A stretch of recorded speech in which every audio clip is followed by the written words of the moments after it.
எல்லாருக்கும் வணக்கம். ஸோ இந்த வீடியோவில் இப்போ ஏஐ அப்படிங்கிறதுனால அதிகம் பாதிக்கப்பட்ட ஒரு செக்டார், அதாவது இன்ஃபர்மேஷன் டெக்னாலஜி செக்டாரை பற்றி பார்க்க போகிறோம். ஐடி செக்டார் அப்படின்னு எடுத்துக்கிட்டாலே உங்களுக்கு TCS, Infosys, HCL tech Mahindra இந்த மாதிரி கம்பெனிஸ் வந்து நல்லாவே ஸ்டாக் ப்ரைஸும் சரி, அவங்களுடைய ரெவன்யூவும் சரி கொஞ்சம் அடி வாங்கியிருக்கு. ஸோ இப்போ இதில் இன்வெஸ்ட் பண்ணலாமா இல்லை வேண்டாமா, இதை அவாய்ட் பண்ணணுமா அப்படின்னு சொல்லிட்டு என்னுடைய ஒப்பீனியன் வந்து இந்த வீடியோவில் சொல்லியிருக்கேன். வாங்க வீடியோக்குள்ளே போகலாம். இது முழுக்க ஒரு எஜுகேஷன் பர்பஸுக்காக எடுக்கப்பட்ட வீடியோ தான். இது வந்து எந்த ஒரு ஸ்டாக் ரெக்கமெண்டேஷனோ இல்லை வந்து பணம் வாங்கிட்டு ஸ்டாக்கு சொல்கிறேன் அப்படிங்கிற ஒரு விஷயமோ கிடையாது. இந்த செக்டாரை பற்றின என்னுடைய ஒப்பீனியனை நான் சொல்லியிருக்கேன். ஸோ உங்களுக்கு இது வந்து யூஸ்ஃபுல்லாக இருக்கும் அப்படின்னு நம்புகிறேன். வாங்க வீடியோக்குள்ளே போகலாம். காமன் பீப்புள் கிட்ட ஒரு தப்பான அசம்ஷன் நான் பார்த்தது என்ன அப்படின்னா, ஒரே ஒருத்தரால் ஒரு பெரிய விஷயத்தை பண்ணி முடிச்சிட முடியும் அப்படின்னு சொல்லி தீரமாக நம்புவாங்க. அதாவது உதாரணத்துக்கு பார்த்தோம்னா 2014 என்டிஏ கவர்மெண்ட், பிஜேபி கவர்மெண்ட் ஜெயிக்கும்போது மோடி வந்தார்னா பிளாக் மணி ஃபுல்லாக குறைஞ்சி எல்லாரோட அக்கௌண்ட்டுக்கும் 15 lakhs வந்துடும், இல்லைனா அப்படியே ஊர் ஃபுல்லாக சுத்தமாகி உங்களுக்கு எல்லாமே நல்லபடியாக கிடச்சிரும் அப்படின்னு சொல்லிட்டு ஒரு எதிர்பார்ப்பு இருந்தது, ஒரு ஹோப்பே கூட இருந்துன்னு சொல்லலாம். பட் வந்து ஆக்சுவலி பார்த்திங்கன்னா அது நினச்சாலுமே அது நடக்கிறதுக்கு பல காம்ப்ளெக்சிட்டிஸ் இருக்குது. ஸோ அதே மாதிரியே இப்போ கரண்ட் நம்ம டிஎன் கவர்மெண்ட், டிஎம்கே கவர்மெண்ட் வந்து நீட்டை வந்து ரத்து பண்ணிடுவேன் அப்படின்னு சொன்னாங்க. ஸோ ஆனால் இன்னும் நீட் ஓடிட்டு தான் இருக்குது. அதே மாதிரி இங்கே குப்பையும் இருக்குது, பிளாக் மணி இருந்துக்கிட்டு தான் இருக்குது. ஸோ ஒரு பர்டிகுலர் பர்சன்னாலேயோ ஒரு பர்டிகுலர் விஷயத்தினாலேயோ ஒரு பெரிய ஒரு ஆல்ரெடி இருக்கிற ஒரு விஷயத்தை வந்து நவுத்துறதுங்கிறது ரொம்பவே பெரிய கஷ்டம். பட் காமன் பீப்புள் அசம்ஷன் வந்து இப்படி தான் பண்ணுவாங்க. இதை தவிர எக்ஸாம்பிள் சொல்லணும் அப்படின்னா, ட்ரம்ப் வந்துட்டார், இனிமேல் இந்தியன்ஸ் எல்லாருக்குமே வந்து கெடுதல் தான் அப்படின்னாங்க. பார்த்தா அவரே வந்து விவேக் ராமசாமி அப்படின்னு சொல்லிட்டு ஒரு இந்தியன் ஆரிஜின் பர்சனை வச்சு தான் சப்போர்ட் பண்ணி இது பண்ணிகிட்டு இருந்தார். ஸோ நிறையா சொல்லலாம். பட் வந்து ஒரு அசம்ஷன் வந்து பயங்கர தப்புன்னு இதுலேருந்து சொல்ல வரேன். ஸோ இப்போ பார்த்தோம்னா இந்த ஆந்த்ரோபிக் ஏஐ அப்படிங்கிற ஒரு கான்செப்ட் பயங்கரமாக ரொம்ப பிரபலமாகிட்டுருக்கு. இதனால் எல்லா ஐடி சர்வீஸ் கம்பெனிஸும் இழுத்து மூட போகிறாங்க நினச்சி பேசிகிட்டு இருக்காங்க. பட் இதே மாதிரி தான் நான் சொன்ன மாதிரி தான், இந்த ஒரு கம்பெனி பண்ணி ஒரு ரிலீஸ் பண்ணியிருக்காங்க. கொஞ்சம் அட்ராக்டிவான சில வீடியோஸ்லாம் பார்த்தா கொஞ்சம் அட்ராக்டிவான விஷயங்கள்லாம் செய்யுது. பட் இது கம்ப்ளீட்டாக அப்படியே மொத்த இண்டஸ்ட்ரி, டிசிஎஸ், இன்ஃபோசிஸ்னு ஒரு 6 லட்சம் பேர், இன்ஃபோசிஸில் ஒரு 4 லட்சம் பேர், இந்த இந்தியன் ஐடி இண்டஸ்ட்ரியில் ஃபியூ லேக்ஸ் பீப்புள் ஒர்க் பண்ணிகிட்டு இருக்க மொத்த இதையும் மூடிடுமா அப்படின்னு சொன்னிங்கன்னா எனக்கு தெரிஞ்சு கிடையாது. சில பல டிஸ்ட்ரப்ஷன்ஸ் இருக்கலாம். நான் வந்து அப்படியே no disruption, nothing will be losing அப்படின்னு நான் சொல்ல வரல. பட்டு சில பல பேருக்கு வேலைகள் போகலாம், சில பல கம்பெனிஸ் வந்து இழுத்து மூடப்படலாம். பட் வந்து சின்ன சின்ன கம்பெனிஸ் வந்து இது சர்வைவ் ஆகாமல் வந்து பாதிக்கப்படலாம். பட் டிசிஎஸ், இன்ஃபோசிஸ் மாதிரி இருக்கிற கம்பெனிஸு கண்டிப்பாகவே சில ப்ராஜெக்ட்ஸ் போகுமே தவிர, சில வந்து ரெவென்யூ லாஸ் ஆகுமே தவிர கம்பெனிஸை இழுத்து மூடுற விஷயம் நடக்காது.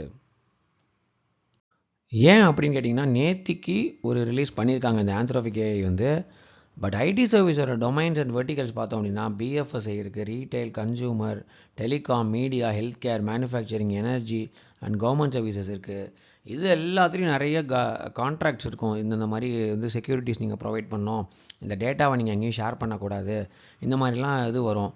நீங்கள் ஏதோ சும்மா ஒரு ஏஐ எடுத்துகிட்டு அதில் வந்து டேட்டாவை கொடுத்துட்டு நம்ம அவுட்புட் வந்துருச்சு, இனிமேல் ஆளுங்களே தேவையில்லை அப்படின்னு வந்து ரைட் அண்ட் இதாக சொல்லிட முடியாது.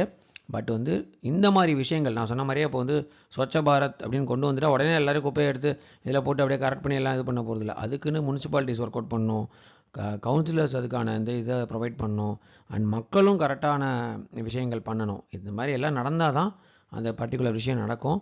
ஸோ அதே மாதிரியே இந்த ஏஐ வந்து ஒரு இதிலலாம் யூஸ் பண்ணிப்பாங்களே ஒழிய இது அப்படியே வந்து எல்லாத்தையும் டேக் ஓவர் பண்ணிடும் அப்படின்னு கண்டிப்பாக சொல்ல முடியாது. அடுத்து ஒரு மிகப்பெரிய ரீசன், இப்போ எல்லாருமே பார்த்தீங்கன்னா டிமார்ட்டில் இந்த ஆஃபர் போட்டிருக்கான், இங்கே போய் நான் டிமார்ட்டில் வந்து மாதத்துக்கான மளிகை வாங்கிட்டு இருக்கேன் அப்படின்னு சொல்கிறாங்க. ஸோ அண்ணாச்சி கடைகள்லேருந்து டிமார்ட்டுக்கு வந்து இப்போ எல்லாம் மூவ் பண்ணிகிட்ருக்காங்க. ஸோ பட் பார்த்திங்கன்னா சின்ன சின்ன கடைகள் இதனால் பயங்கரமாக பாதிக்கப்படும். இந்த மாதிரி குட்டி குட்டி கடைகள் வந்து அவங்களால வந்து கிரெடிட் கொடுக்க முடியாது, இல்லை வந்து டிஸ்கவுண்ட்ஸ் கொடுக்க முடியாது, ஈஸியாக பாதிக்கப்படுவாங்க. ஆனால் இந்த மாதிரி மளிகை கடைகள்லே பெரிய லெவல் கடைகள் வந்து அவங்களும் டிமார்ட்டுக்கு ஈக்குவலாக வந்து கொஞ்சம் டிஸ்கவுண்ட்ஸ் ப்ரொவைட் பண்ணுறாங்க, ஹோம் டெலிவரி ப்ரொவைட் பண்ணுறாங்க. சரி நீங்கள் மொத்தமாக வாங்கிட்டு மந்த் எண்டில் கொடுங்க, கிரெடிட் கார்ட்ஸ் யூஸ் பண்ணிக்கலாங்கிறாங்க, இல்லை வந்து கிரெடிட்லேயே கொடுக்குறாங்க. இந்த மாதிரி நிறையா விஷயங்கள் பண்ணிகிட்ருக்காங்க. ஸோ டிஸ்ரப்ஷன் இருக்குது. பட் அதை தாங்கக்கூடிய சக்தி வந்து வேணும் அப்படின்னா உங்களுக்கு கேஷ் ரிசர்வ்ஸ் தேவை, அண்ட் வந்து உங்கள்கிட்ட கடன் இருக்கக்கூடாது. ஸோ இந்த 2 விஷயம் இருந்தது அப்படின்னா நீங்கள் வந்து மோஸ்ட்லி எல்லா பிரச்சனைகளும் சர்வை பண்ணிடலாம். அதுக்கப்புறமா நம்ம வந்து மாற்றுறோமா இல்லையா அப்படிங்கிறது வேறு. பட் கேஷ் ரிசர்வ்ஸும் டெப்ட்டு ஜீரோவாக இருந்தாலே நம்ம வந்து எந்த விதமான பிரச்சனையுமே கொஞ்ச நாளைக்கு நம்ம சர்வை பண்ணிடலாம்.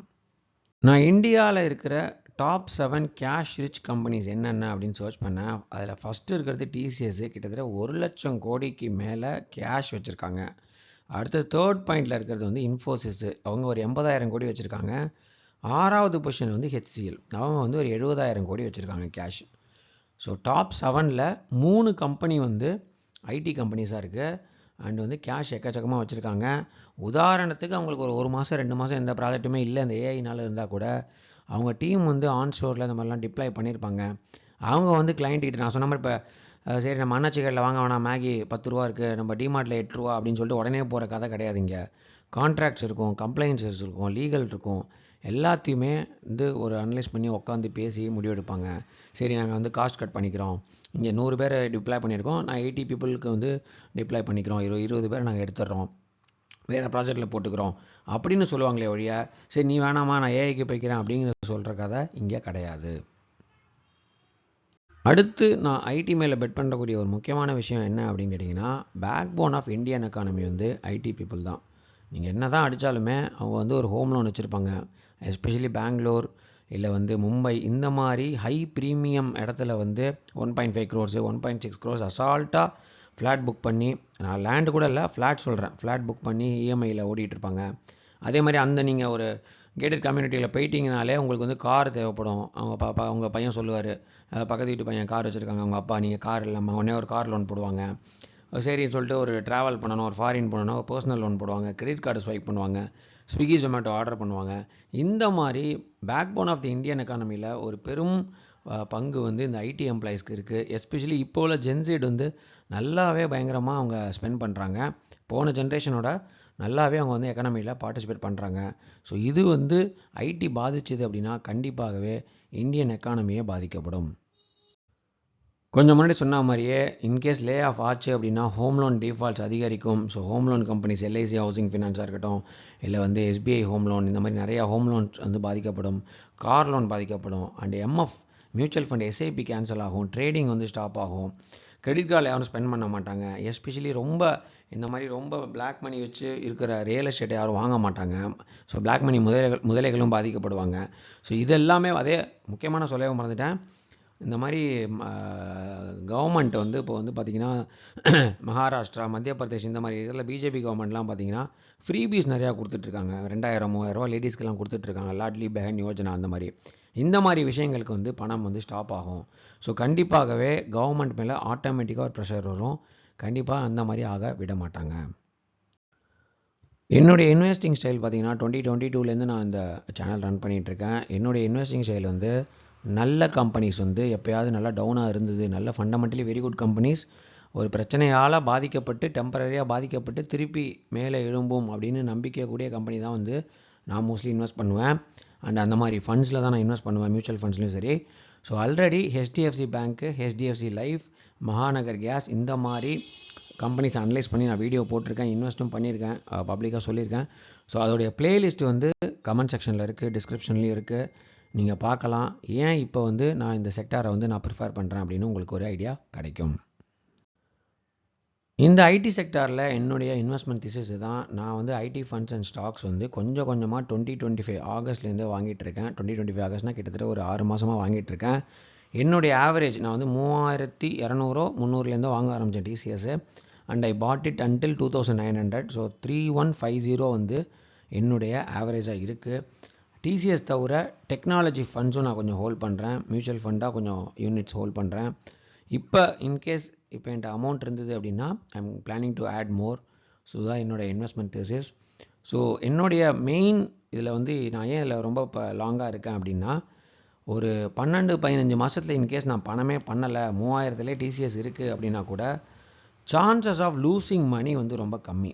ஏன்னா டிசிஎஸ் வந்து 4500லேருந்து கிட்டத்தட்ட 3000 ரூபா வந்திருக்கு.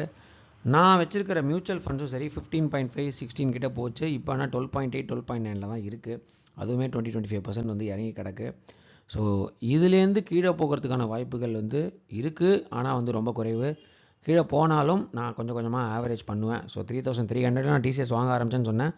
இப்போ 3100 இருக்குது. இன்கேஸ் இது 2500 600 போனால் கூட நான் கொஞ்சம் கொஞ்சமாக அதை வந்து ஆட் பண்ண தான் போகிறேன். ஸோ இதுதான் என்னுடைய இன்வெஸ்ட்மெண்ட் பிளான். ஸோ மீண்டும் மீண்டும் மக்களுக்கு இன்னொன்று சொல்லிக்கிறேன், இது வந்து only for education purpose. So இதெல்லாமே அனாலிசிஸ் தான் பண்ணியிருக்கோம். ஐடி இண்டஸ்ட்ரியையும் டிசிஎஸ் ஸ்டாக்கையும் அனாலிசிஸ் பண்ணியிருக்கோம். ஸோ இதை பொறுத்து நீங்கள் வந்து உங்களுடைய ஒரு முடிவு எடுக்கிறதுனா இது யூஸ்ஃபுல்லாக இருக்குமே ஒழிய நீங்கள் தயவு செஞ்சு பிளைண்டாக ஃபாலோ பண்ணாதீங்க. நீங்களும் உங்களுடைய அனாலிசிஸ் பண்ணிவிட்டு எதுவாக இருந்தாலும் ப்ரொசீட் பண்ணுங்கள். ஐடி செக்டாரை பற்றின என்னுடைய அனாலிசிஸ் உங்களுக்கு நல்லா இருந்தது, பிடிச்சிருந்தது அப்படின்னா கண்டிப்பாக உங்கள் நண்பர்களுக்கும் இன்வெஸ்ட் பண்ணுறவங்களுக்கும் நீங்கள் ஷேர் பண்ணலாம். ஸோ இதை வந்து முடிஞ்ச வரைக்கும் யார் யாரெல்லாம் இன்வெஸ்ட் பண்ணுவாங்களோ அவங்களுக்கு ஒரு ஆல்டர்னேட் அப்ரோச்சாக இருக்கலாம். ஸோ கண்டிப்பாக ஷேர் பண்ணுங்கள். தேங்க்யூ.